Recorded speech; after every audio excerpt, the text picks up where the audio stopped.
Bea Alonzo may bago na ring boyfriend. Sa kasalukuyan, mainit na pinag-uusapan online ang larawan ng kapuso actress na si Bea Alonzo kasama ang isang non-showbiz na lalaki na kilala sa pangalang Josette. Noong linggo, ika-10 ng Nobyembre taong 2024, naging viral sa Reddit ang screenshot ng isang larawan kung saan makikita si Bea na may kasama si Josette. Ang naturang litrato ay unang ini-repost mula sa isang Instagram post ng aktres, at mabilis na kumalat sa social media. Sa larawan, hindi masyadong kitang-kita ang mukha ni Bea dahil natatakpan ito ng kanyang braso habang siya ay nakadungaw o nakayakap sa balikat ng lalaki. Ang eksenang ito ay nagbigay ng misteryo sa publiko, kaya't naging mas interesado ang mga tao na malaman ang higit pang detalye tungkol sa larawan. Kung susuriin naman ang Instagram account ni Josette, makikita doon ang isa pang selfie nila ni Bea na ipinost niya noong ika-13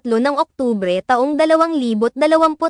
Sa naturang selfie, makikita ang buong mukha ni Bea, at sa mas malinaw na anggulo ng larawan, mas madali itong makilala. Ang selfie na ito ay tila isang pagkakataon na mas relaxed at mas malapit sa isa't isa ang dalawa, kung saan kapwa sila nakangiti at masayang nagpo-pose. Sa mga larawan, makikita na tila nasa isang bar ang dalawa nang kuhanan ang mga ito. Ang ambience ng paligid, pati na rin ang mga detalye sa likod ng mga litrato, ay nagpapakita ng isang casual at magaan na pagkakataon sa pagitan nila. Marami sa mga netizens ang nagsimulang magtanong kung sino nga ba si Josette, ang non-showbiz na lalaki na tila nakakonekta kay Bea. May ilang mga chismis na nagkalat na maaaring may romantic involvement sa pagitan ng dalawa.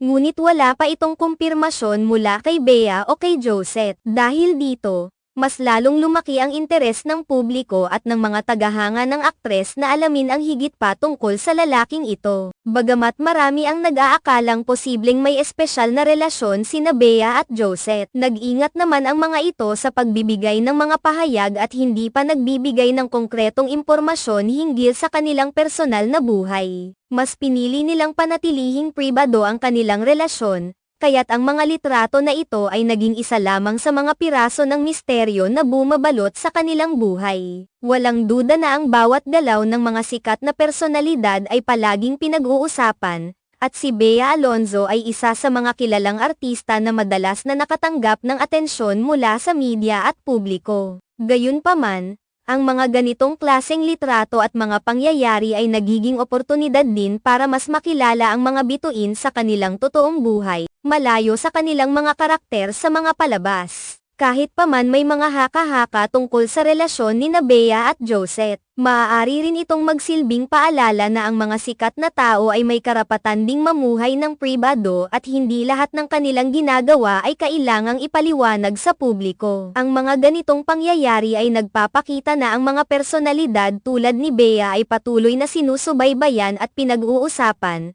ngunit sa kabila ng lahat ng ito, ang respeto sa kanilang personal na buhay ay nararapat ding bigyan ng halaga. Samantalang may mga mahilig magbigay ng opinyon at kumalat ng mga spekulasyon. Ang mga aktor at aktres ay may karapatang mamuhay ng maligaya at tahimik, kahit na minsan ay kailangang harapin ang atensyon ng mga tao.